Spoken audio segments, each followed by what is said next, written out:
Nama saya Novrianto Areva, NIM 180416054, kuliah di Universitas Sari Mutiara Indonesia, jurusan Sistem Informasi semester 6. Di sini saya akan menjelaskan tugas dari mata kuliah metodologi penelitian, yaitu tahap-tahap dalam melaksanakan penelitian. Dosen pengampu Bapak Burhanuddin Damanik, MKom. Baik teman-teman, di sini saya akan menjelaskan tahapan-tahapan dalam membuat penelitian. Tahap yang pertama itu membuat latar belakang. Membuat latar belakangnya itu kita harus mendeskripsikan topik secara umum. Ini adalah langkah yang paling utama sebagai peneliti perlu mendeskripsikan topik peneliti secara umum. Di tahapan ini kita usahakan jangan sampai menjelaskan sangat lebar. Kedua, identifikasi masalah-masalah terkait. Kita harus wajib menemukan masalah-masalah terkait dalam hal ini. Ketiga, yaitu fokuslah terhadap satu masalah. Jadi, kita harus menemukan banyak masalah tentang kemampuan membaca. Silakan fokus terhadap satu masalah saja. Kita menghindari peneliti yang multi problem. Dan kita tentukan jenis membaca apa yang menjadi masalah. Keempat, jelaskan pentingnya mengatasi masalah tersebut. Jadi dalam hal ini kita harus menjelaskan kenapa harus kita penting mengatasi masalah tersebut.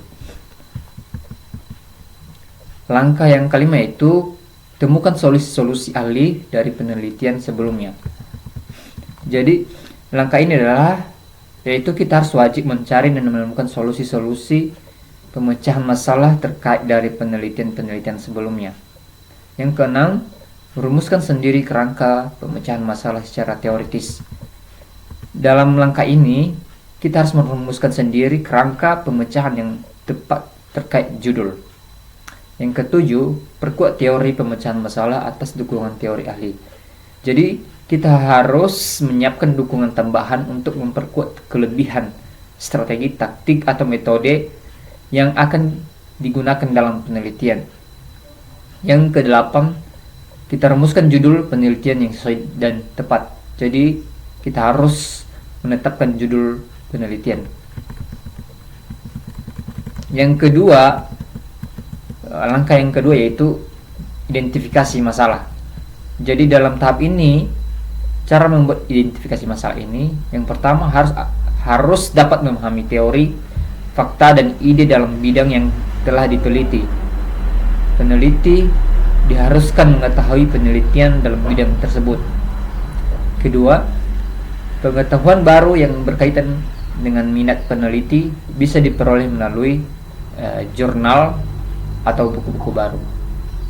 Ketiga, survei sasaran untuk penelitian lebih lanjut yang diberikan di akhir laporan penelitian dan tinjauan proyek penelitian. Yang keempat, situasi kehidupan hubungan yang dibangun oleh penelitian. Yang kelima, masalah keingintahuan peneliti dan minat alami peneliti. Jadi sekarang tahap ketiga. Tahap ketiga yaitu perumusan masalah. Dalam perumusan masalah kita harus menulis kalimat atau paragraf yang memperkenalkan masalah sebelum pembaca mencapai bagian masalah. Langkah yang kedua, perumusan masalah atau pertanyaan penelitian dapat ditulis dalam bentuk daftar pertanyaan atau paragraf atau bagian dari paragraf. Yang ketiga, dalam penelitian, perumusan masalah tidak selalu ditulis tetapi sering ditanyakan dengan menanyakan tentang hubungan antar variabel dalam konteks tertentu. Keempat, masukkan kalimat pertanyaan yang relevan. Yang kelima, selesaikan setiap pertanyaan dengan tanda tanya. Tahap keempat yaitu tujuan penelitian. Dalam membuat tujuan penelitian, kita harus membuat tujuan penelitian yang kita harus kembali melihat rumusan masalah. Yang kedua, kita operasional yang tepat atau mencari kata operasional yang tepat untuk menjawab rumusan masalah yang ada. Tahap yang kelima, yaitu manfaat penelitian.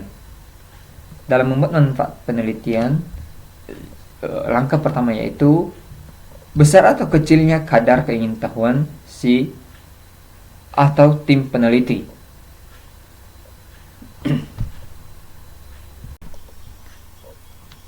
Tahapan yang kelima yaitu manfaat penelitian. Dalam membuat tahapan manfaat penelitian, yang perlu kita lakukan yaitu besar atau kecilnya kadar keingintahuan tim peneliti.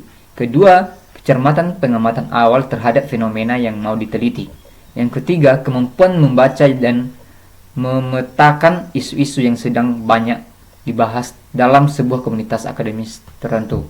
Keempat, kemampuan membuat fokus atau isu turunan dari isu-isu besar yang ditemukan. Yang tahapan yang keenam yaitu hal-hal yang dibuat dalam literatur. Hal-hal yang dibuat dalam literatur yaitu yang pertama, kita harus mencari sumber untuk bahan literatur, review atau studi pustaka. Jadi kita harus membuat literatur review tersebut. Misalnya contoh yang ada pada pembahasan secara review jurnal ataupun cara mereview buku. Kedua, mengevaluasi isi dari sumber-sumber yang didapat. Jadi kita harus mendapatkan referensi atau sumber untuk pembahasan. Maka langkah selanjutnya yang perlu dilakukan adalah mengevaluasi isinya. Dalam mengevaluasi, pastikan kita harus melakukan secara objektif. Beberapa tips yang dapat kita gunakan untuk mempercepat proses evaluasi sumber ini dengan melakukan teknik skimming. Yang ketiga, membuat summary terhadap isi sumber-sumber tersebut. Jadi pada poin ini kita jangan lupa untuk membuat summary atau rangkuman. Hal ini bertujuan untuk menjadikan sebagai pengingat mengenai sumber yang pernah dibaca, sehingga saat kita akan menulis, kita tidak perlu repot-repot untuk mengulang atau membaca sumber lagi. Yang kelima, menulis literatur review atau studi pustaka. Tahapan ini adalah rangkuman yang sudah kita tulis pada tahapan sebelumnya dapat dipergunakan sepenuhnya untuk menulis, namun tetap ada beberapa hal yang perlu diperhatikan. Yang perlu kita perhatikan yaitu satu, berdasarkan pada tema penelitian, jenis penelitian, pendukung atau penentang, dan lain sebagainya. Yang keenam yaitu evaluasi literatur, review atau studi pustaka yang sudah dibuat. Yang ketujuh, jenis-jenis metodologi penelitian. Jenis metodologi penelitian yaitu satu, metode penelitian kuantitatif. Metode penelitian kuantitatif yang berlandaskan pada filsafat positifisme dipakai untuk meneliti pada populasi ataupun sampel tertentu, mengumpulkan data menggunakan alat ukur penelitian. Kedua, metode survei. Metode penelitian survei adalah metode penelitian kuantitatif yang digunakan untuk mendapatkan data yang terjadi pada masa lampau atau saat ini. Yang ketiga yaitu metode eksperimen. Metode eksperimen merupakan metode penelitian kuantitatif yang digunakan untuk mengetahui pengaruh variabel independen terhadap variabel dependen. Kedua, metode penelitian kualitatif.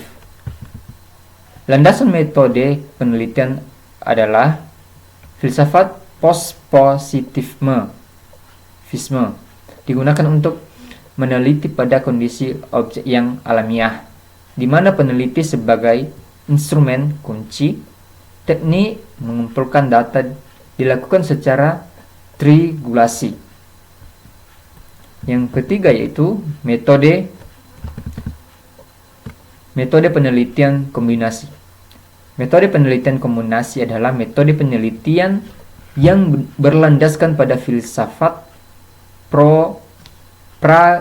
pragmatisme atau kombinasi positivisme dan postpositifisme, digunakan untuk meneliti pada kondisi objek yang alamiah maupun buatan. Yang keempat yaitu metode penelitian deskriptif. Pengertian metode penelitian deskriptif adalah prosedur penelitian atau pemecahan masalah yang diselidiki dengan menggambarkan subjek atau objek yang digunakan berupa orang atau lembaga. Yang kelima yaitu metode penelitian pengembangan.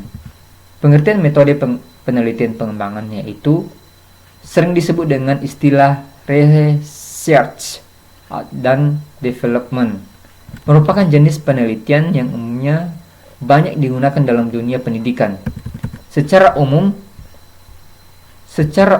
pengertian penelitian pengembangan dapat diartikan sebagai cara ilmiah untuk memperoleh data sehingga dapat dipergunakan untuk menghasilkan, mengembangkan, dan memvalidasi produk. Baik, demikian saja yang bisa saya jelaskan dalam hal ini. Saya ucapkan terima kasih.